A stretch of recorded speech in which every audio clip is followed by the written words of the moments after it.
And welcome to That Scroll Speaks. Today is Tuesday, September 29th, and this is episode 229. Did I realize that before? No. Revelations, epiphanies, as we go. That's how I roll. Epiphanies on the go. Sometimes on the go-go. Hi, I'm Amy Beth, also known as the Pet Squirrel and Ravelry and the Pet SQRRL on Instagram. Why is it that every time I start a podcast, somebody pulls up in front of my door? It's very disturbing. Every light in the house is on. Not really, but every light in this room is on, including artificial lights, which are giant and bright. And it's rainy outside, so it's pretty much just like, hey, look at here, crazy lady. How does it happen? I don't know. It's okay, will not deter me from continuing on. Episode will contain finish knitting and spinning, and then blabber. So I think I'm going to finish and spinning and knitting first, like we did last time, because it felt good. It felt like it was good. It felt like it kind of brought me into the experience, especially sometimes when it's hard to get motivated. I feel like maybe talking about the nuts and bolts of the thing, and then having the funses. It's a good way to go. We'll see. Works this time. Okay, so spinning. I finished, I say combo spin, but that feels like it's a rather flowery name for what it really is. I finished a spin where I did one braid of one thing and one of another. One ply was from Hello Yarn in her, was not anthracite, agate colorway. And the other ply was from Nest, but I'm not sure what that colorway was called. And one was a BFL and one was a BFL nylon, or BFL, maybe it was nylon silk, but a BFL silk, I'm pretty sure. Yeah, no, just BFL silk. Come on, that's crazy, nylon silk. So I totally finished it. Yay! It was on the wheel for far too long. I think I started it like before SSK, which means like in July. Like maybe I've had one bobbin finished since then. Is that possible? No. I don't know, it might be. Don't check me. This is about 800 yards, so it's about a fingering weight. And it's just a nice kind of beachy neutral, I think.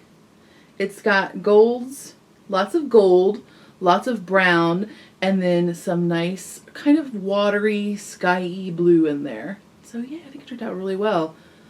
The Nest and the Hello Yarn were very similar color-wise, but the Nest was a little bit more vibrant, a little bit more intense.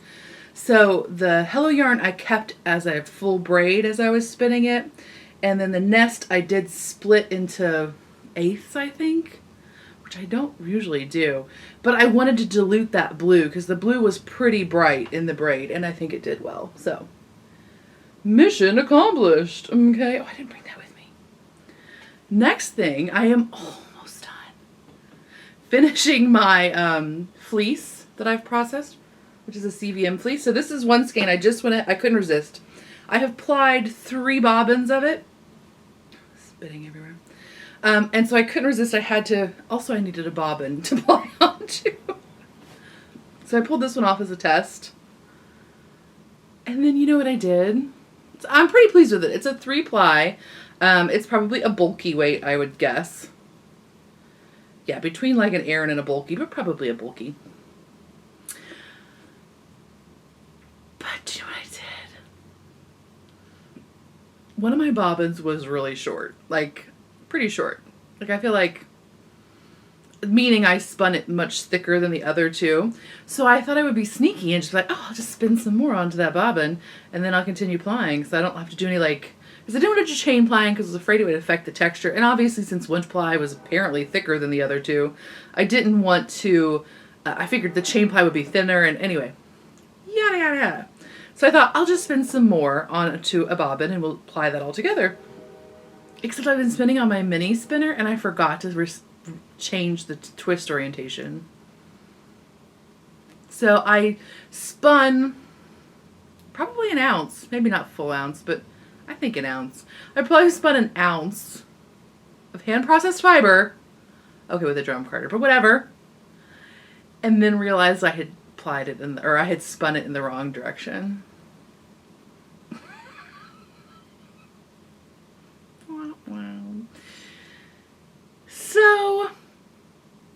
I tried to unspin it. I knew that wouldn't work, but I thought, I'm just going to try it. And somebody will be like, it totally works. It did not work for me. Because, of course, to unspin it, you have to spin it into the other orientation, you have to unspin it, which means at some point it's going to be completely unspun fiber, and if there's any tension on it. Anyway, it didn't work for me. So then I thought, I know I've heard of a yarn where you spin 2 plies in one direction and 1 ply in the other, and then you ply it in the 1 plies direction. Yeah, that's a yarn. It's a different yarn than I want. Really, it's fine yarn. It's just not what I want. It's not the other yarn. So I'll just figure something else with that other one. I'll just chain ply it or something. I'll just chain ply that one that I spun in the wrong direction. I do have a little bit more fiber. But that's why I'm a little bit... I was so close to being finished. I thought for sure I was going to have like 30 ounces of finished fiber, a finished sweater. It was going to be just a magic week. Didn't happen. Well, 2 weeks. Oh well, I tried. But that said, I am pleased with it. I mean, it is like definitely uneven because, hi, I'm not the best spinner in the world. And also it's from carded fiber, not top. So I knew that would be, and I have a kind of a woolen spinning style anyway.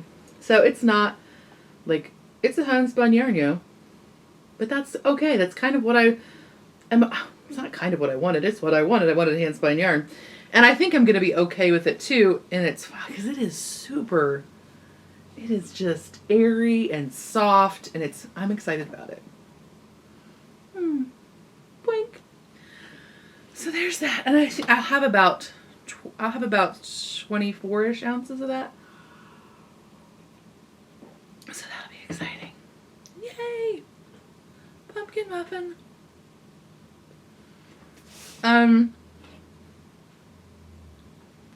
Knitting. I did block my Buccaneer shawl. And I wrote everything down, but I didn't think to write this one down. I apologize. It's in many a show note, and I'll put it in the show notes too. If you don't know where the show notes are, they're at thefatsquirrel.com. If you watch on YouTube, I typically remember to cut and paste them into the YouTube below bits, whatever that's called. I don't know. But they're not linkable, so. Anyway, so this is the Buccaneer shawl, and it is made with Legacy Fiber Artz, right? Doesn't it look smashing? Right. So this is actually a prize for Patreon or PayPal donators for the podcast. If you donate to the podcast in the third quarter, oh my gosh, the third quarter of 2018, I'll draw prizes next week. And this is one of them. Another one is a skein of Knit Spin Farms self-striping in her commentator colorway. Are you kidding me? Even stripes of Adirondack Blue, Kennebec, Dark Red, Norland, Anushka, and Peter Wilcox. How exciting is that? I love her yarn. It's the Targhe blend. The best one in my opinion. So yeah. I can't hold on to things. I still can't decide if I like this shawl shape to wear. I love to knit this shawl shape. I still can't decide if I like it to wear. It does wear very nicely if you're into just having the shawl like on your shoulders, because you have like nice long tails to like Stevie Nicks it in place, and you're just all like, can do that really well in it. But then like and you can use it just as a scarf because it is shallow enough that you can just use it as a scarf, because scarves are lovely, but they're a pain in the neck to knit. But you can definitely bust it out as just as a scarf. But I don't know how to wear it anywhere in between. Like I don't know how to like have it slightly on the shoulder and wrapped. It doesn't work for me. But that's probably because of them. That at least might be in part because of my larger circumfry. That's right, kids. Math degree. Circumfry. My alma mater will never put me on a board of anything. So anyway, I think it's a lovely shawl. It was very enjoyable to knit. And of course, if you have some mini skeins, it's a perfect way to use those. And this is a gradient, but you don't have to use a gradient. You can just use scraps if you wanted to, and you could use different ones for each area. You know, you don't have to make them the same. So it did use just the tiniest bit over a skein of yarn for the main color, and the pattern did indicate as much. So I was prepared for that, but I mean, I barely broke into that second skein. And if you would decide to do the stripes in like a variety of colors, like as a stash buster, then you could definitely get away with also just using one skein and putting in the final like little rectangle as another contrast color. Especially if you're wearing it as a scarf, because then it's just all about the color. So there's that. What's the third prize, you ask? I don't know. It's one of two things. I'll tell you for sure next time. I think it'll be a project bag, though. Yeah. Right. Oh my gosh. So, okay. Knitting. I was about to get distracted. So I finished my Threipmuir sweater by Ysolda Teague. I'll put in a full body shot of it here.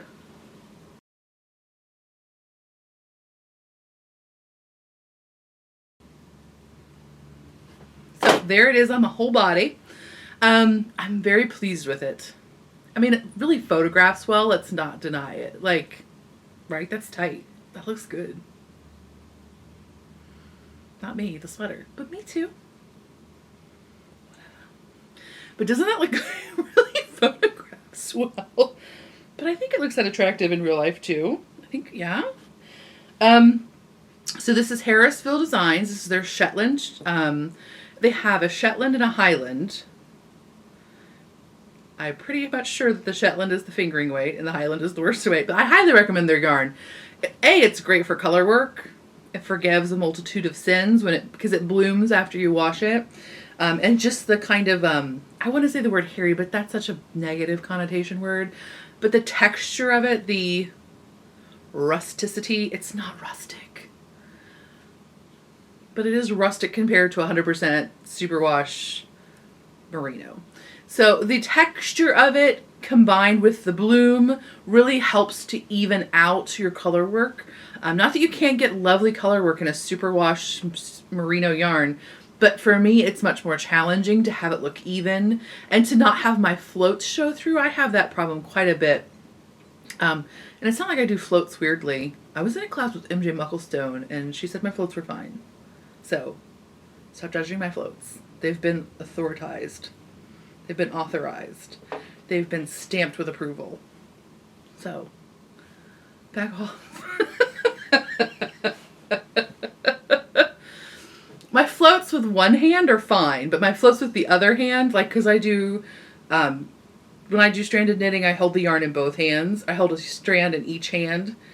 And so when I'm carrying floats of one color that are long, it's fine. But when I try to carry floats of a different color that are long, it's a little bit, they show a little bit more. But apparently that's just the nature of the beast.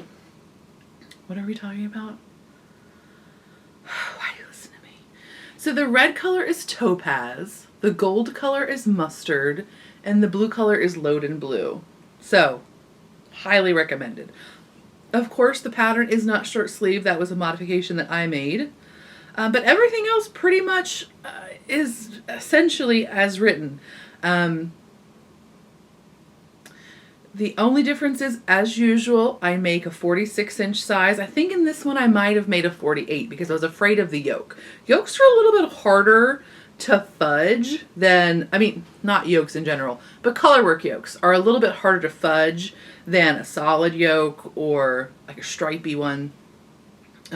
So maybe I did do the 48-inch size, but I'm a 46-inch upper bust, so that's 2 inches of ease. That's about reasonable. And then I did increases for my bust. If you're interested in how I do modifications for a sweater, I think I'm going to do a special episode for October. Thanks, Patreon and PayPal donors. About how I modify sweaters for me personally so that it'll all be in one place. Because sometimes I don't say it because I feel like I've said it a million times because I say it every time I knit a sweater. And I'm sure some of you are like, dude, don't get But then other of you were like, so I'll try to do that. It won't be like super explicit, but I'll try to do that for you in October. When I get back from Rhinebeck, I'm thinking, because hi, until then it's crazy. Oh my gosh. Because I'm getting ready for Needles Up, y'all. Needles Up. Why are we talking about that? We're talking about sweater. So I did do some extra bust increases to get it up because I'm at 46.54. And I usually don't do any positive ease in my bust. So, in fact, usually I do a little bit of negative ease because A, it's easier to work in those increases. And B, I like my boobs, and so I'm okay if my sweater is a little snug across my chest. It does accentuate your bust, so if you don't want your bust accentuated, then positive ease will help to de-accentuate your bust. Oh my gosh. What is up with me in the languages today? I don't know. So, yeah. It was highly enjoyable. The yoke was super enjoyable to knit. It's like the perfect amount of color work. I actually maybe would have liked just a little bit more because, of course, on my size, fingering weight body is Snoresville. Snoresville. But no sleeves, right? Tricked you. Makes it so much easier.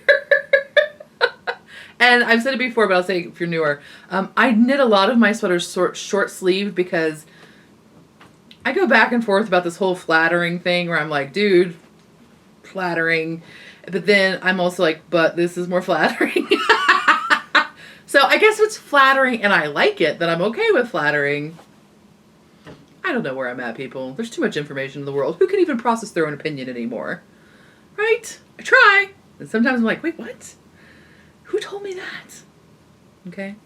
So I like the way it looks. How's that? It's not flattering. I like the way it looks. I like the way short sleeves look. I like not knitting sleeves.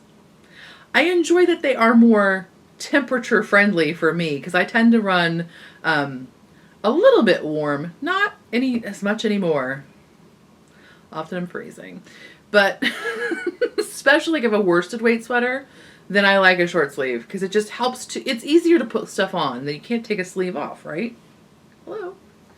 And then I also really, really, really enjoy the lack of pilling because my arm rubbing against my body creates quite a lot of pilling, and pilling makes me a little tweaky. I know it's dumb, but it does. I can't help it. So those are all the reasons I like a short sleeve sweater. I always forget though, even though I've knit like a gajillion short sleeve sweaters, I always think, oh my gosh, I've got to make it big enough in the arm because I have really big Midwestern arms. Actually, apparently they're English arms. Every time I see English television, I'm like, that's my arm. It's like my arm boob combo. Anyway, so I always am like freaked out about getting the sleeve big enough because usually if I'm knitting a sweater with a sleeve in it, I have to modify the sleeve a little bit bigger just because again of that arm. So I always forget though that I actually have a short sleeve. I don't actually need to make the sweat. Like the biggest part of my arm is not right here. It's like down here. So I actually just need to remember I need like an inch less of sleeve width circumference. So my sleeve is always just a little bit, it's not like it's baggy at all. That's fine. So yeah, there's that. Then I also finished my Frankenmitts for my Husband. And this is the Frankenfingers. Frankenmitts. Y'all really. Frankenfingers. I forgot. I did start my knitting journal, but I left it over there. Because I'm super clever. Whatever. One day at a time, kids. One day at a time. The meal planning thing's still working. Oh, and by the way, I totally loved hearing all of your meal planning stuff from last week. Also, oh my gosh. Okay, never mind. I won't even talk about it. But somebody has this well, it's not super intense for her. It really works for her. This like cleaning schedule where she uses index cards and then like shuffles them. And all I could think of was like Deal a Meal from when I was a kid and Richard Simmons and how much I wanted Deal a Meal. That kid. You feel me? Let's face it, cards in general. One of those stinking Wild Animals of America cards. So bad. They would advertise them on Mutual of Omaha's Wild Kingdom or whatever. Saturday mornings. One of those so bad. And then, of course, that translated into sad fat kid being like, oh my gosh, I totally want Deal-A-Meal. If you're a sad fat kid, don't be sad. You don't need Deal-A-Meal. You're fine. Look. You'll be okay. Anyway. Oh my gosh, where did that come from? So she does this card system with housekeeping, which is genius. And I should really do. I'm not into it anytime soon, though. But it is a brilliant plan. And if I'm ever going to implement a plan for housekeeping, it is the plan to do. She like writes all of her housekeeping chores on like a card, and like an index card, essentially. And then makes like a filofax-ish kind of thing out of it. I'm sure it's just like a bunch of cards in a box, but just work with me, okay? It's not Deal-A-Meal, but I'm really liking the Deal-A-Meal concept. I'm making mine Deal-A-Meal. But anyway, she writes all those things on cards that she needs to do. And then when she finishes them, she just puts them in the, like, slot that she's done. And so, isn't that brilliant? You should read the YouTube notes, because it's totally on there. It's brilliant. Or maybe it was on the Raveler page. I don't know. Check both. It won't kill you. It's brilliant. But yeah, I'm all like, Deal-A-Meal cleaning. I'm into it. And okay, stop. Frankenfingers. Oh my gosh. Frankenfingers. And I cannot move the thing to see the author. There we go. Elizabeth Green Musselman. Hi, applesauce. Why did I forget? So he's got bigger fingers than I do. Big hands. These are handspun. But the pattern is written for fingering weight. She also has a pattern for light fingering weight. The pattern is written in 3 sizes. My handspun was probably sport weight, so I made the medium size. And they're still healthy. But yeah, just as written. How fun is that? Super fun. And yes, it's a pain in the neck to do those fingers, but such is life. And then you do have like 12 ends to weave in per mitt. But if you love your husband. Anyway. So I did put a few stripes on the cuff of mine. You really can't tell. It's the Harrisville Topaz. But I was afraid I wouldn't have enough yarn. And I did. I had plenty of yarn. Plenty. She says you need at least 300 yards. And I didn't have that much more than that. But I still had plenty left over. And I'm assuming it's because in the actual Frankenfingers pattern, it's for self-striping. So you do each finger in a different color. So I'm assuming you have some waste when you're doing that. And that might be why you need those extra yardages. So yeah, they look good, right? So nice. Okay, so then I haven't finished any socks.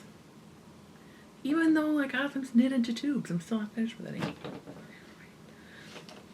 So then I have my Wild Dandelion hat, which is by Thea Colman, which is Baby Cocktails.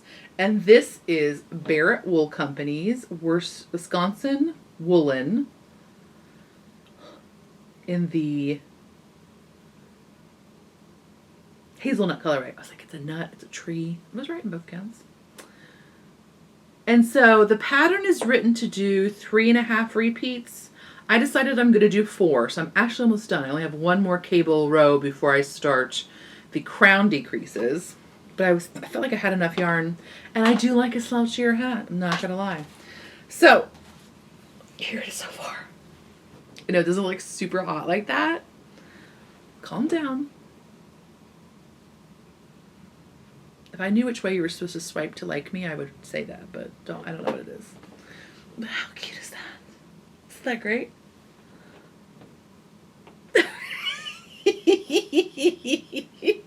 So my theory is I'll wear it slouchy like that because the top decreases go very quickly.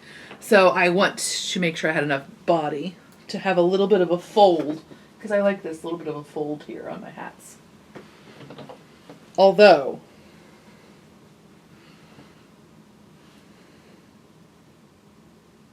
Might change my mind. I just wear it like this. I could keep lots of snacks. I could keep so many pumpkin muffins in my hat. That'd probably be popular. Maybe I'll go with that. I don't know. We'll see. So it's a very enjoyable knit. Okay. It's a little hard on my hands. It's a little bit tighter. I am generally a very loose knitter. So it's a little bit firmer than I typically knit, and it is a little bit harder on the hands, especially with all the cabling. That's not to say that there's more cabling than normal. In fact, there's a rest row every other row. It's not difficult. It's just a little bit harder on the hands. So yeah. So there's that. And then I started back on my Thea sweater, and that is a Brooklyn tweed pattern, and it is by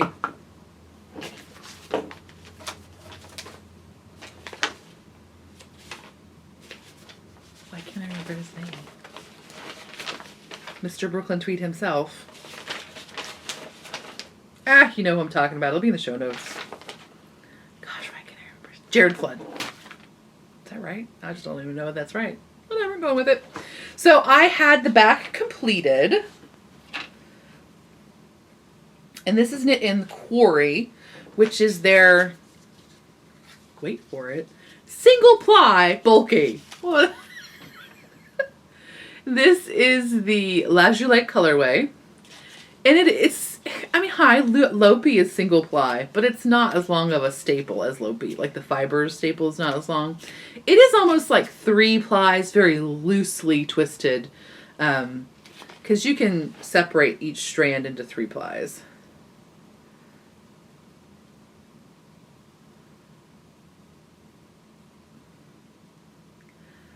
But it's basically a single ply yarn.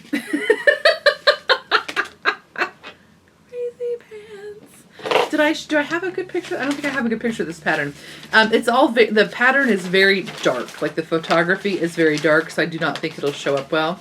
But essentially it is a short sleeved open front cardigan with a shawl collar. And you can either make it hip or slightly longer than hip length. And it has pockets. So I'm in. I keep pulling this. I'm looking at a little Nomi, aren't I? That's not a bad thing. So yeah. Okay. So I have the back done, and then I have started the front panel. So there is that so far. It is knit flat and seamed. Originally when I started it, I was thinking I would knit it in one piece, but I'm not gonna lie, I just at the time did not have the brain power to do so. Because when you're setting it up, this pattern for the front panel is different, is the reverse rib of this rib. And I just, like, my brain could not make it happen. Like, I just, like, fritzed out. So originally I had cast on the entire length, and then I just, like, was like, I was not confident at all that I had not horribly messed it up. So I decided just to do it in pieces. Also, it is knit flat, so it would be a lot of purl back. But it is bulky, so not that bad. But anyway, I decided to knit in pieces. Now, I will probably not seam it with this. And in fact, in the pattern, they even suggest that you not seam it with the Quarry. Because like a Lopi, it will pull apart quite easily. More so even than their Shelter or Loft. So I'll definitely just use probably a superwash fingering weight yarn to seam it. But yeah, so there's that. I'm excited. I don't know that I'll get this done before New York Sheep and Wool, but if I do, that'd be fun. Also, if it weren't 80 degrees, that would be fun as well.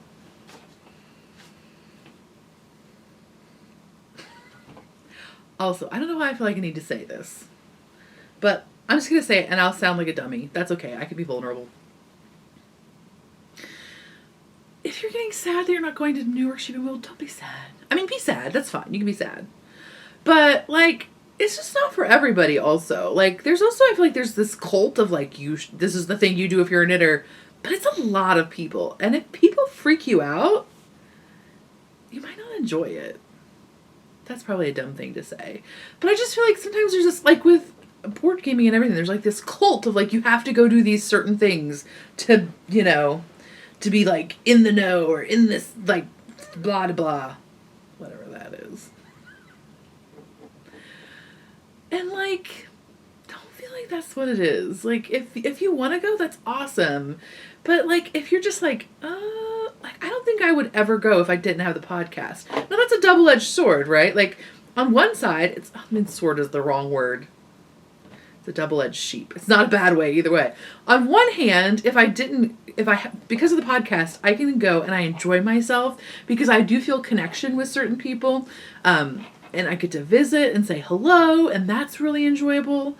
But if I didn't have the podcast, I don't think I would have a good time because it would just be like a shopping event. And as a shopping event goes, like it's way too many people just to be a shopping event. For me. So I don't know. It's just not for everybody. And don't feel like, it is perfect for everyone. It's not. I've talked to many people over time. Okay, maybe not many. I don't talk to that many people.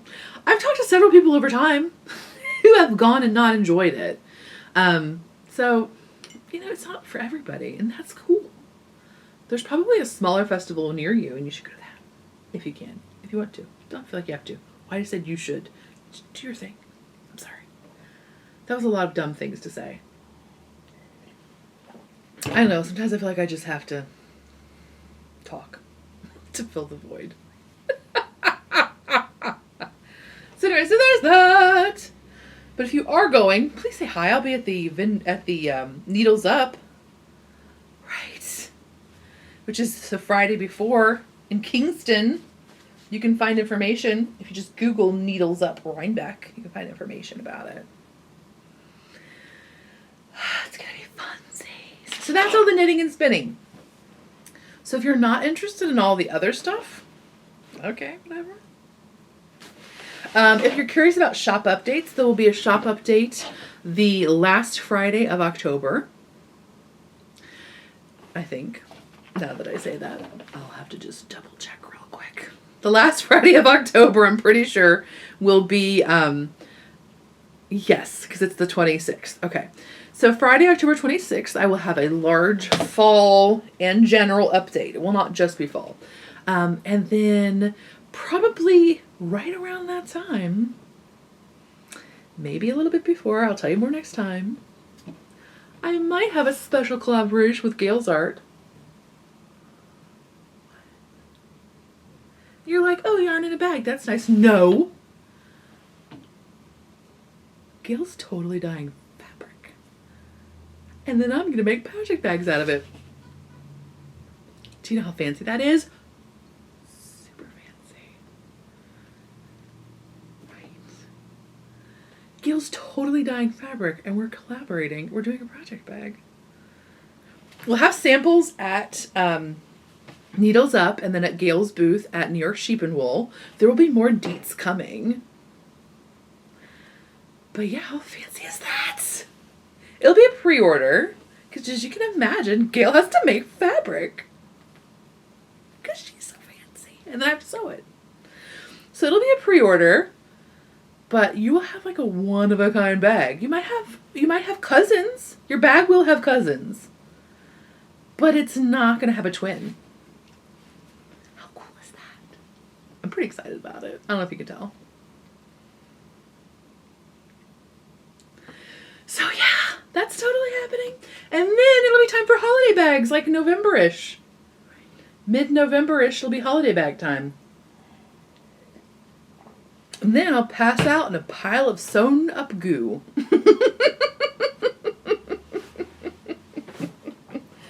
Thanks for buying my groceries. Yeah. I'm just gonna leave this hat on forever. I don't know why I didn't take it off, but now it seems ridiculous to take it off. Okay, so let's talk about shenanigans. Okay, so let's look at the notes, because I did note some things for shenanigans. I talked about Patreon prizes. I sure did. Did I talk about my full moon? Oh, I forgot to pause the Amazon speaker. If I say her name, she'll answer me and it'll be awkward. But let me just say, if you're thinking about having like one of these super creepy voice-controlled speakers that listen on into everything you do, just get one. You know why? it makes dance parties in the kitchen so much easier. Right? It was already so easy. You had a little music thing and you could just touch it. That was too hard! I got stuff on my hands. I can't touch the thing and look through the things and skip the things. I got stuff on my hands! Right? Raw meat on your hands. You can't touch anything. You're quarantined. But now Alexa just plays me my 80s dance music whenever I want it. I will say that Footloose does disrupt my cooking pattern quite a bit because it's nearly impossible not to shake your stuff when that's happening. But other than that, and then I was like, what was up with me that day? Because I had like a day of like ridiculous errands and I was super manic all day. Did crazy amounts of kitchen dancing. Pickles. I had like 3 meals. And I was just dancing the whole time and I was like, what? And then I realized it was the full moon. I was like, oh, okay, that's right. That explains it. My energy will now wane. That was a random aside. Delicata squash? Oh my gosh, right? Delicata squash season. Do you know what that is? I don't have one to show you because I ate them all. Oh yes, I did. I sure as shootin' did. They don't have them in all of the grocery stores in the world or all of the farmers markets in the world, but if you can find one, I highly suggest that you eat it. I love squash in general. Now, I do have some conflict about sweet vegetables. I'm not going to lie to you. But as long as they're with a spicing component, I can accept them. But like sweet potato casserole,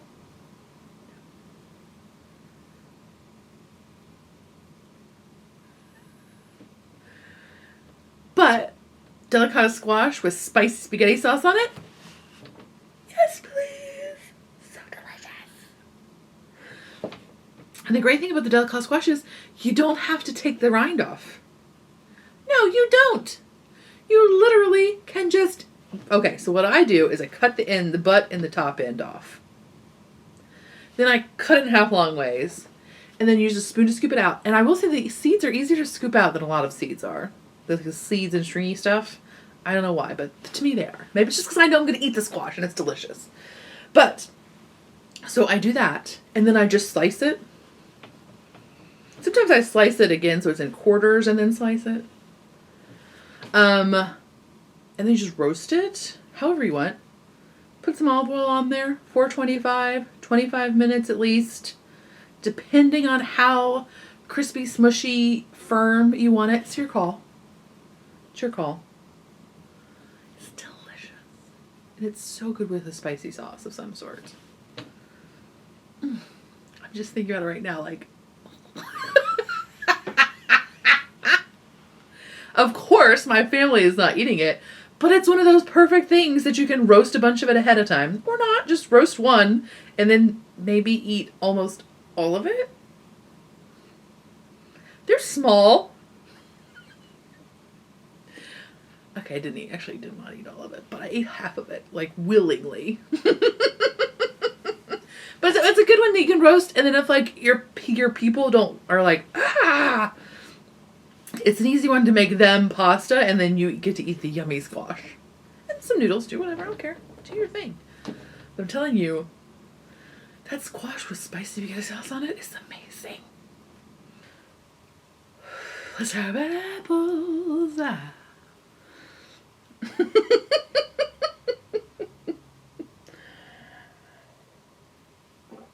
Okay, just do you hear my inner dialogue being like, you should just talk about that, and being like, no, don't talk about that. It's not an appropriate time or place. This is not your therapy journal.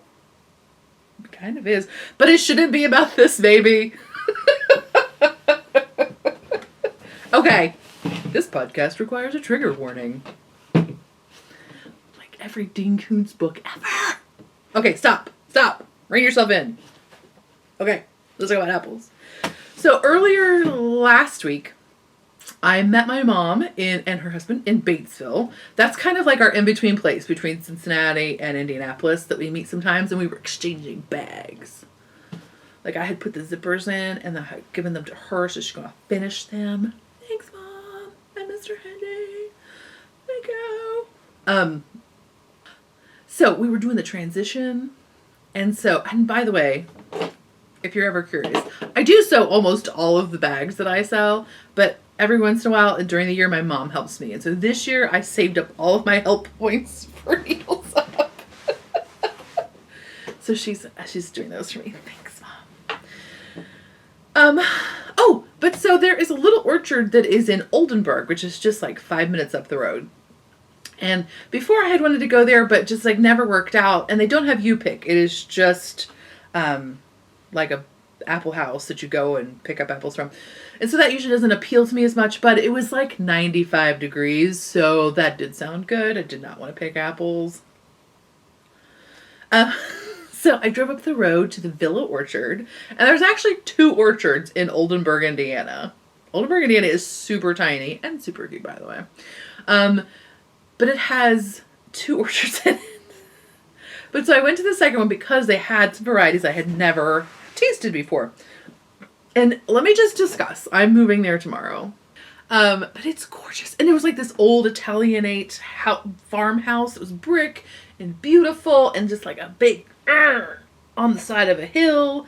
And then there were these lazy dogs walking around. Actually, they were just laying around. One of them walked to a different place to lay around. There's just like this big beautiful tree in the yard to go over the parking so that your car didn't get hot. And then there was this like cranky old lady who was running the place, you know, the actual apple barn where they're selling, and she just could not be bothered to look away from her soap opera, which I found to be terribly charming. It was very cute, and I am moving there. But, so they had some apples I had not tried before. Now, they did have Northern Spies, which I have had before many times, but we don't have any locally. So, and I love Northern Spies. They're supposed to be, they always call them like the best pie apple ever, or the ultimate pie apple. But I just also really enjoy eating them out of hand. They are a tasty apple. They're very juicy. They're a great sweet tart combo, and they're just good. So those are Northern Spies. Now they are not, in fact, around 1900, they were the 3rd most popular pie apple in America. They were the 3rd most popular apple in America. Did you know they had those statistics from 1900? How cool was that? Love it. But you don't see them very much. You never see them in a grocery. Well, I've never seen them in a grocery store. And our orchard that we go to does not have them, but I enjoy them quite a lot. That's a Northern Spy. They're very high in vitamin C as well. In case you're curious. They also have this little guy, which is called a Jonaprince, which is it's kind of like a Jona Gold, except it's redder. Like Jona Golds are 2 colors, right? They have the gold and the red. And I like a Jona Gold quite a lot. It's not my favorite apple, but it's enjoyable. This is a Jonaprince, and it's enjoyables too. It's enjoyables too. It's not a very old apple. In fact, it looks like it's from 1994. Right? So, but in fact, the reason it was like promoted is because it ripens a little bit earlier than the other apples of its class, but because it's red all over, it was more popular with consumers. Consumers, get your heads out of your butts, for lack of a kinder way to say it. Come on, consumers! I know I'm not talking to you. You're like, well, you know what you're talking about. But really?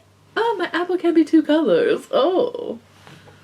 Your apple will be like 7 colors. It's fine. So I liked this apple. It's not my favorite. It's fine. It does have it's tarter than a Jona Gold, which I do appreciate. And I think it's firmer than Jona Golds I've had in the past. So I like the texture better, but it's not something that I would necessarily seek out in the future. But it's still good. And then, oh wait, did I not bring... Oh, wait, I'm going to come right back because I forgot one. Okay, so then they had this little guy, which is a Priscilla apple. And she has quite a bit more, she's harder to find information about, really. Not a hugely popular variety. But definitely mine had much more spotting on them, like black spotting. And not in a bad way. They weren't bad. It's just the color variation. And I liked these quite a bit as well. They were very much like a Northern Spy. They had a great firm texture. They were actually maybe a little bit tartar. Maybe slightly starchier than a Northern Spy. I know that's not a flavor. Starch is not a flavor, but I don't know how else to explain it. Do you know what I mean? If I was a wine person, I would probably know, but I'm not.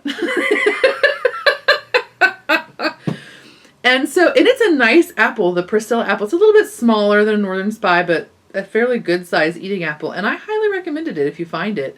Yeah, it definitely looks a little scarier because it has these. Can you see that? Come on, camera. I can't get any closer. My boobs are in the way. There's a table in front of me. So it has these black spots on it, and that was very common throughout the batch. So that probably is a little bit like, to consumer. But it was good. I enjoyed it quite a lot. And I don't know how it'll keep, but usually the firmer ones do pretty good. Do pretty well. And then the last one, Winter Banana.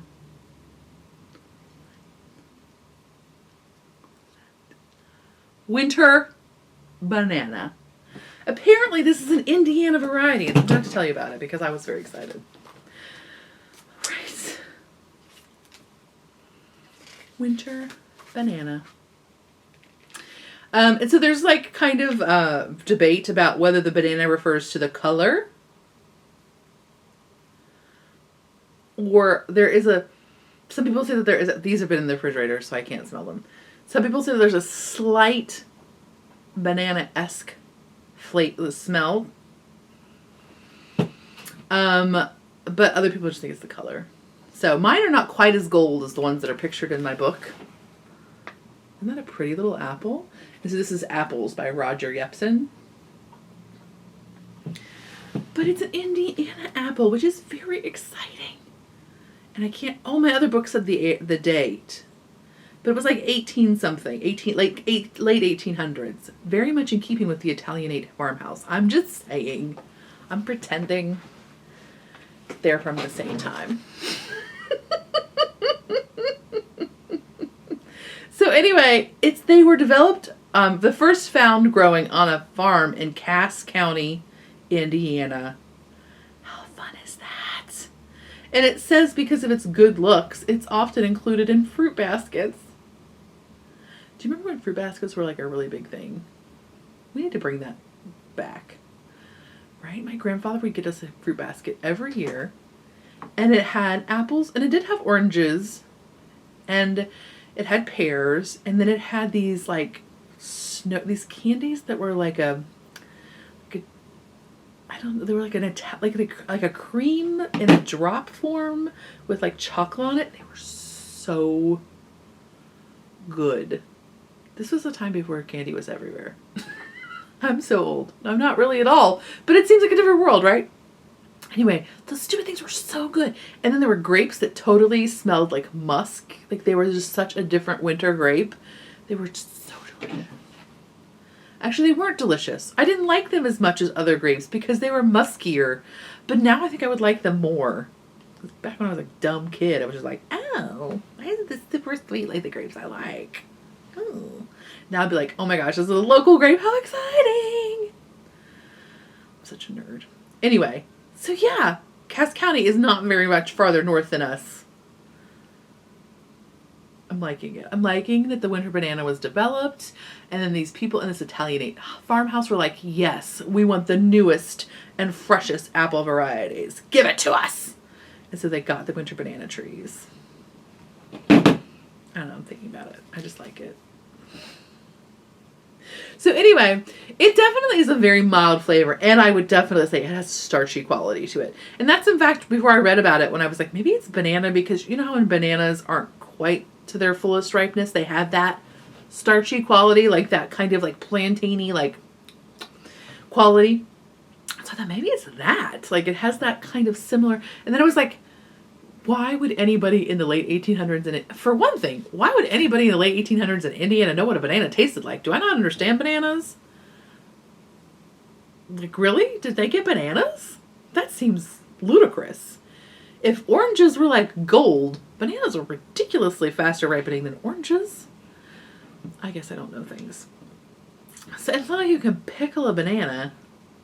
I don't know. I'm not sure what's going on with that. I'm very curious. But anyway. So at first I thought, is it that starchy thing that bananas have? And that's because I did not get any banana flavor at all. I did not get a banana smell. I really tried. I really put on my full sommelier hat. Again, apple sommelier. A full hat of and it was a very mild flavor. It's very pleasant. It has a nice tight grain. I would not say it's my favorite apple by any stretch of the imagination, but it is very attractive. And it's a nice, like, lunchbox size apple, so you're not getting, like, such a huge apple.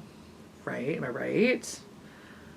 But somebody on Instagram did tell me that they do go, and in fact, this confirms it as well, that they become mealy quite quickly.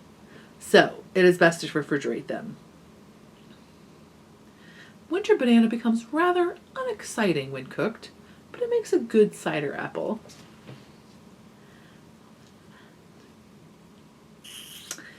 And in fact, it says the skin is highlighted with anything from a pale alizarin, I don't even know what that is, blush to an intense rouge that looks as though it had been spray painted. The apple is often peppered with flecks of near black and bright carmine. Is that right? That's right. I feel like Bob Ross said that word. A further distinguishing mark may be a suture line. Mine don't have a suture line.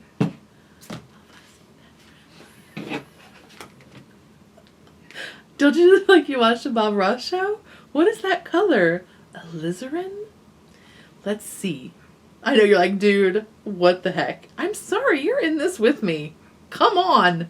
You know what you're getting into. Just saying. Okay, now they clearly were stretching. That's not even a word that I can find.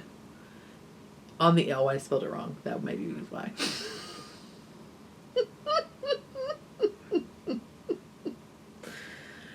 Never mind. Oh my gosh. What? It's also a chemical compound. It's a dark red. Come on, that's a bit of a stretch, y'all. Anyway, very enjoyable though. That's dark red, just so you know. FYI. Oh my gosh. But anyway, so isn't that a charming description? I love it. And I was so excited to figure out that it was from Indiana. I was very excited about it. Not gonna lie. So anyway. I think that's all we need to talk about. I hope you have a great week. I'll talk to you next time. I'm hoping to get another podcast up before Needles Up and Your Sheep and Wool. I have every plan to do so. And then I hope to get a sweater modifications video